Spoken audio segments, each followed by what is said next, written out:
CNN. A man wearing a homemade pipe bomb detonated his explosive in a walkway at the Port Authority bus terminal near Times Square on Monday, injuring 3 people and causing chaos in one of the busiest commuter hubs in the city, officials said. Authorities called the explosion in the terminal at 42nd Street and 8th Avenue an attempted terrorist attack, and police identified the suspect in custody as Akadullah, 27. They said the attack appears to be isolated. Latest developments: Motivullah told investigators that he carried out the attack because of recent Israeli actions in Gaza, a law enforcement source said. More on suspect: he is of Bangladeshi descent and lives in Brooklyn, 2 law enforcement sources told CNN. Held a taxi limousine commission license from March 2012 to March 2015, after which the license was not renewed, TLC spokesman Alan Fromberg said. It's unclear whether he drove for any particular base, or whether he simply got the license but didn't drive at all, Fromberg said. What his neighbor says: Alan Butrico owns a Brooklyn building next to the home where he says Ullah lives with his family. He told CNN that Ullah lives in the basement, while his sister and brother live above him. He wasn't friendly at all. The family was very quiet themselves. They don't talk to nobody. They just stay there, he said, adding that his tenants reported hearing screaming and yelling coming from Ullah's home the last 2 nights. The tenants did not call police, he said. Type of device: Ullah wore an improvised low-tech explosive device attached to his body, which he intentionally detonated, Police Commissioner James O'Neill said. The device, a pipe bomb, was attached to Ullah with Velcro and zip ties, said John Miller, NYPD Deputy Commissioner of Intelligence and Counterterrorism. How bomb was made: according to a senior New York law enforcement official and a city official being briefed on the investigation, Ullah told police he made the device at his workplace. It's unclear where HES employed, added Gov. Andrew Cuomo during a news conference. Anyone can go on the internet and download garbage and vileness on how to put together an amateur-level explosive device, and that is the reality that we live with.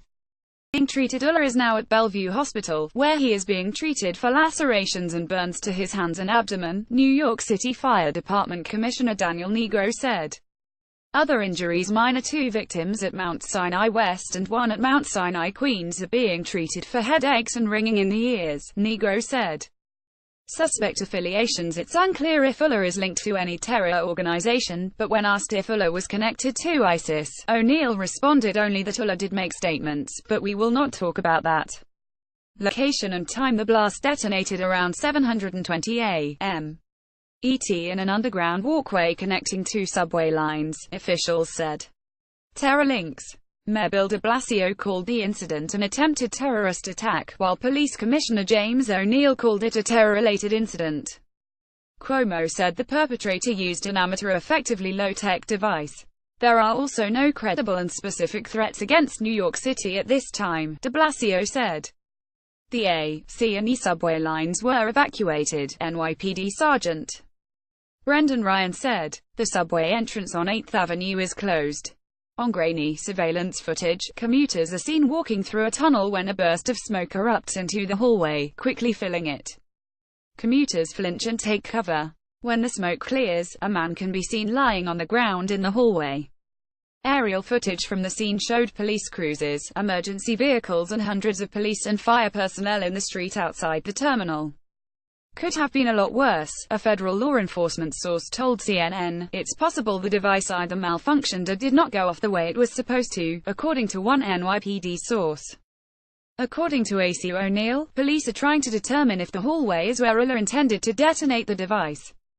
Members of the NYPD forensics team were seen on 8th Avenue, carrying a large brown bag, which they placed into a police van. Just a lot of chaos. Francisco Ramirez said he was exiting a bus when he heard 2 blasts, even though he was wearing headphones.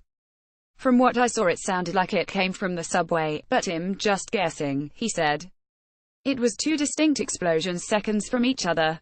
As I was making my way toward the outside, I kept getting shoved by cops, and there were cops at every entrance blocking, and there was police and SWAT everywhere. It was scary. It was just a lot of chaos, but I didn't see any injuries. Marlon U. Sherlock was at a retail store on the main floor of the terminal when people began flooding out of the subway entrance, screaming, running in panic, she said. The PA system was still blaring Christmas carols, Sherlock said. It took about 4 minutes before men in black cop uniforms started shooing people out of Port Authority. As I walked further away from the building, I kept asking the heavily armed cops what it was.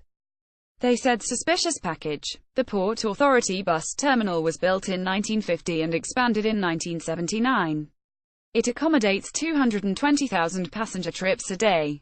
Previous attack. The incident comes a few weeks after a deadly terror attack in Lower Manhattan. A man was charged with killing 8 people and injuring a dozen others as he drove a pickup truck down a bicycle path near the World Trade Center on Halloween.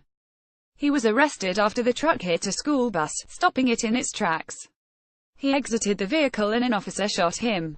The suspect, Sayfullo Habib Alevik Saipov, was indicted last month on murder and terror-related charges, the U.S. Attorney's Office for the Southern District of New York said. Saipov pleaded not guilty to 22 federal counts. It was the deadliest terror attack in New York City since the September 11, 2001 attack on the World Trade Center. CNN's Bryn Gingras, Anna Claire Stapleton, Eliza McIntosh, Joe Sterling, Shimon Prokupecz, David Shortell, Elizabeth Joseph and Sonia Mogay contributed to this report.